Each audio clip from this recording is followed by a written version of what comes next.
तपाईहरुलाई यति गाई चाहिँ तपाईलाई होल्ड अन भन्यो गेट डाउन भन्यो भन्दै तपाईहरु सुन्नु भएन बाइ द वे खस्नु हो पानीमा भने पहिला कुरा त नआत्तिनु होला तपाईहरु किन भन्दाखेरि चाहिँ हामीसँग ज्याकेट छ यो ज्याकेट भनेको चाहिँ 150 केजी 150 केजी धान्छ है अहिले तल डेमो देखाउँदा पनि हुन्छ है कोही खसेर पौडी खेल्ने ठाउँहरु छ त्यहाँ पौडी खेल्दा पनि हुन्छ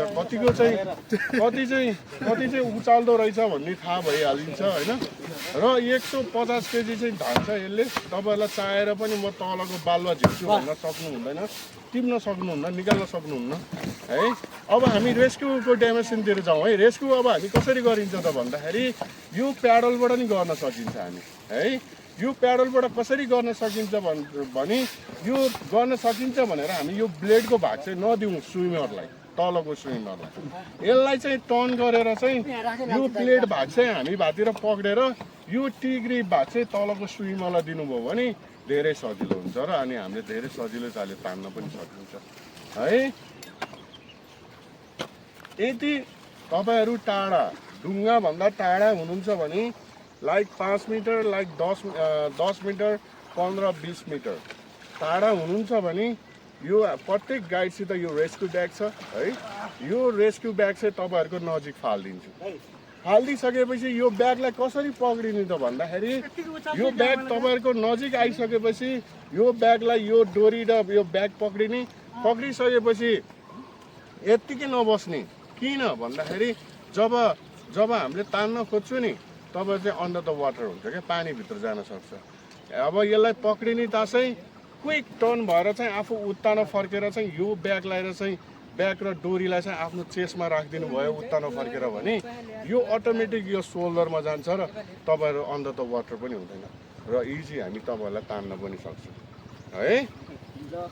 र अनि तपाईहरुलाई मैले तानेर ल्याइसकेपछि कान्छा लादा तानेर ल्याइसकेपछि तपाईहरु आफ्नो सेल्फले पनि यो ढुङ्गामा चढ्नलाई त अलिकति गाह्रो छ है र पनि आफ्नो ट्राई गरेर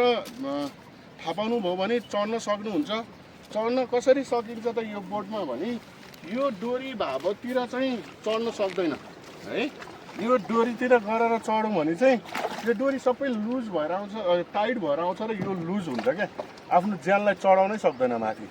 अब कहाँ समातेर भन्दाखेरि यो डेरिङ छ क्या राउन्ड द बोटमा डेरिङ छ यो डेरिङको बिचमा समात्ने आफूले हैन डेरिङको बिचमा समातेर चाहिँ यता नि धेरै पावर नगर्ने यता नि धेरै पावर नगर्ने हैन ठिक्क समातेर चाहिँ तल पुस गरेर चाहिँ आफ्नो ज्यानलाई माथि चढाउने कोसिस गर्नुभयो भने चढ्न सक्नुहुन्छ फेरि तपाईहरु by the way in case तपाईहरु चढ्न सक्नु भएन आफ्नो सेल्फले भने एक अर्काले हेल्प गर्न पर्ने हुन्छ हेल्प कसरी गरिन्छ त भन्दाखेरि पहिला हेल्प गर्ने मान्छे प्रिपेयर हुनुपर्छ बोटमा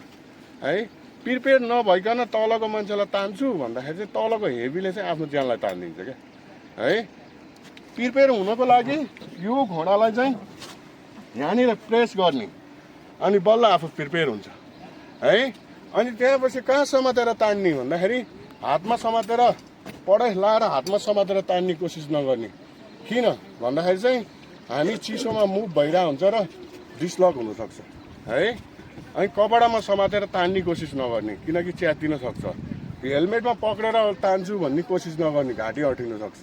कहाँ पक्रेर त भन्दाखेरि तपाईहरुको प्रत्येकको यो ज्याकेटको सोल्डर कपडा भाग छ है यो कपडा भागमा चाहिँ पक्रिदिने पक्रेर चाहिँ 1 2 3 भनेर चाहिँ तपाईले अघि मैले जस्तै गरेर यसरी प्रेस गरेर चाहिँ समातेर चाहिँ तान्ने कोसिस गर्नुभयो नि वहाँ आउन सक्नुहुन्छ माथि है र अनि अब यति रेस्क्यु ब्यागबाट पनि रेस्क्यु गर्यो हैन रेस्क्यु गरेर हामीले तपाईहरुलाई जानकारी दियो अब हाम्रो सेफ्टी काइक छ यो सेफ्टी काइक चाहिँ हाम्रो बोट भन्दा अगाडि जान्छ र इनकेस तपाईहरु यो काइकलाई भेट्यो भने चाहिँ यो काइकमा कसरी पक्रिने त भन्ने म तपाईहरुलाई जानकारी दिन्छु है त सेफ्टी काइट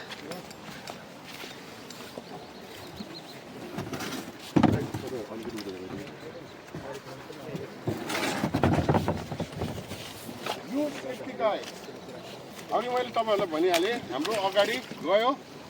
अब तपाईँहरू खस्नुभयो क्विक तपाईँहरूबाट आउँछ। यदि तपाईँहरूबाट आइसकेपछि यो कायकमा कसरी पक्रिन्छ भन्दाखेरि यो कायकको 3टा भाग छ, अगाडि, बिच, ब्याक है। र यदि हाम्रो भाइलाई सोधेर, बिर्खे भाइलाई सोधेर, बिर्खे भाइ म कहाँसम्म हौ है, हाँसेर है, रोएर होइन कि हाँसेर है, अनि बिर्खे भाइ म कहाँसम्म हौ, यदि तपाईँले भन्नुभयो भने उहाँले तपाईँलाई अगाडि अथवा पछाडि सजेसन दिन्छ। यदि तपाईँलाई बाइ द वे अगाडि समात भन्यो भने के गर्ने त भन्दाखेरि यसलाई लुप भनिन्छ हामीले। यो लुपमा पक्रिने पहिला सुरुमा है, यहाँ पक्रेर यसलाई चाहिँ आफ्नो ज्यानमा तान्ने है, माथि तान्ने, अनि त्यही तानिसकेपछि यो खुट्टालाई पनि माथि चढाउने। अहिले यहाँ देख्दाखेरि चाहिँ आफू कस्तो अजिलो जस्तो देखिहाल्छ है, होइन? र किन अहिले चाहिँ देख्दाखेरि अजिलो देखिन्छ,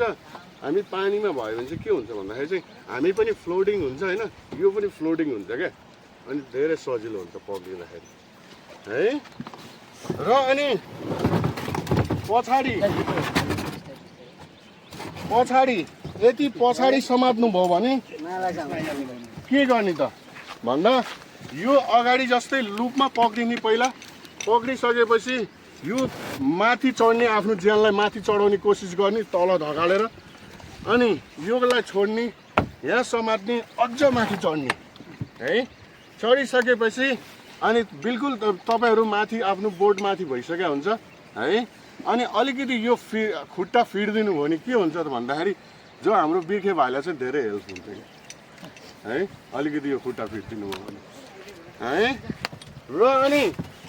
तपाईँलाई हाम्रो बिर्खे भाइले रेस्क्यु गरेर लिएर जाँदै यो त सानो न्यारो छ नि त है, सानो न्यारो छ, लाँदै यो न्यारो छ, बाइ द वे यो घोप्ट्यो है, पल्ट्यो भने यदि ला मलाई चाहिँ ठुलो भाग दिएछ भनेर चाहिँ यो माथि चढ्ने है। यति घोप्टियो भने लाइक सेकेन्ड, मिनेट अथवा मिनेट होइन 2 सेकेन्ड छोडिदिनुहोस्, ऊ रिब्याक भएर आउँछ, ऊ फेरि रोल हानेर आउँछ, अनि तपाईँहरू फेरि एगेन पक्रिदिनु होला। र अहिले यदि तपाईँहरूले कसरी रहेछ भन्ने भयो सोच्नुभयो भने अहिले तल डेमो देखेर चाहिँ तपाईँलाई पल्टेर यो यसरी पो रहेछ भन्ने जानकारी त झन् धेरै पाउनुहुन्छ तपाईँहरू है।